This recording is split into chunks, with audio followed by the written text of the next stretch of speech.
When I think about Tennessee quarterbacks over the last few years, guys like Josh Dobbs, Jarrett Garantano, and Hendon Hooker all come to mind. While there is a debate as to who is the better quarterback between Dobbs and Hooker, either way, Tennessee has been looking for consistency at the quarterback spot, and while they have recruited well, some of those blue chip talents have not turned into much.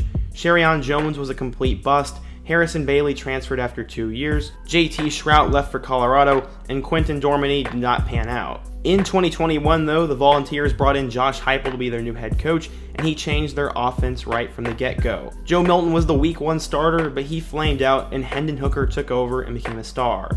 He's now a dark horse Heisman contender for 2022, and he may be a big reason why the Volunteers landed one of the best quarterbacks in the country. Or maybe it was because of $8 million.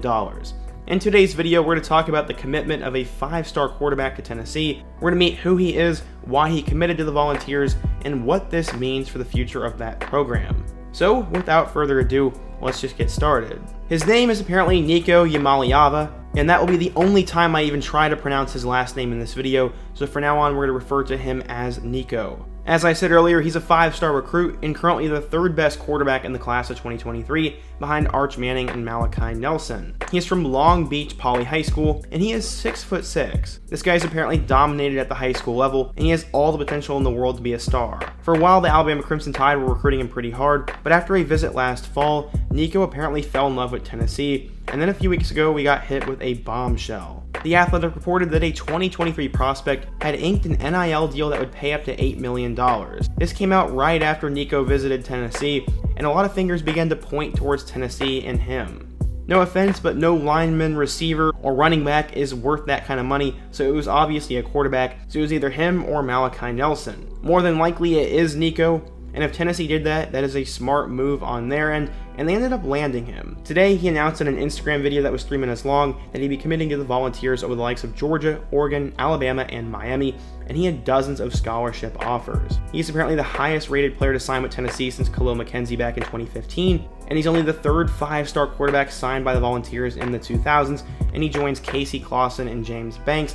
And fun fact, they did have 5-star Hunter Johnson committed, but he actually flipped. So why did this tantalizing prospect choose the Volunteers? He said, quote, "The family vibe, the atmosphere, and the culture. Having his mom on the visit to Tennessee really solidified that she was able to experience this. The Tennessee visit was real hands-on, and the coaches' wives even came out and gave good insight to the program. His parents said they knew they were going to be able to leave him there, and they were going to be able to take care of him. When you win the mother over, you usually win the player over, and that is probably a big reason why Nico has decided to go to Tennessee.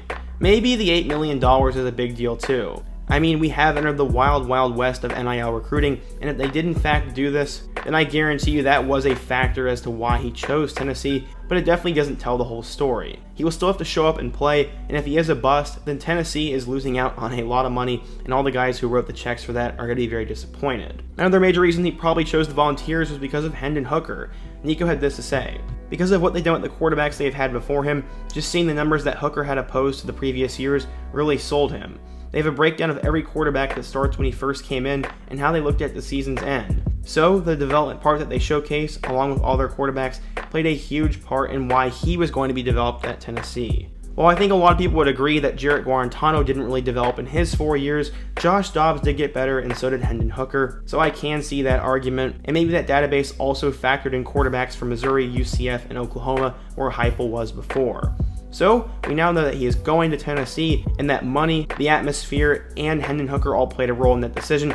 So how does this affect the other quarterbacks in the room? Well, unless Hendon Hooker has a terrible year where he gets injured, he will be gone after this year, so Hooker will not be affected by this commitment. The other guys we have in the room are Joe Milton, who I think will have exhausted his eligibility by that point, and incoming freshman Taven Jackson. He's a 4-star recruit in the 2022 class who went to Center Grove High School in Indiana and was the first quarterback that Heupel landed. He's a guy with a lot of potential and he is super athletic, and many Volunteer fans were very excited to see what he could do. If Nico is as good as advertised, then Taven is going to have an uphill battle to winning that starting job, but we have seen crazier things happen, and it looks like the current quarterback room won't be affected too much by the time he arrives in the fall of 2023. Before we end today's video, I also wanted to note that apparently football wasn't even his best sport. He received scholarship offers in volleyball long before he picked up his first offer in football, and apparently some volleyball scouts say he was the top high school volleyball prospect in the country. Apparently his volleyball mixtape is pretty insane, and I wonder if he'll play that sport at Tennessee as well. Probably not. So what do the scouts have to say about this? Quote, he has an athletic 6'5" frame and is not just a talented quarterback, but a gifted volleyball player as well. There are zero character concerns with him, and he's a future captain who other players gravitate towards.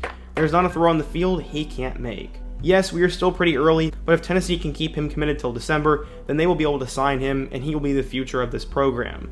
This is a major get for head coach Josh Heupel, and if Hendon Hooker has a great year and Nico plays well at Tennessee, then Rocky Top could become a new hotbed for quarterback talent, and maybe, just maybe, Tennessee football will come back someday. But what do you guys think? What do you think of Nico? What do you think will happen to this current Tennessee quarterback room? And what topics should I take a look at in my next video? Be sure to let me know down below, smash that like button if you want to support today's video, and check out all my other videos on the end screen. I hope to see you guys again soon, but until next time, peace.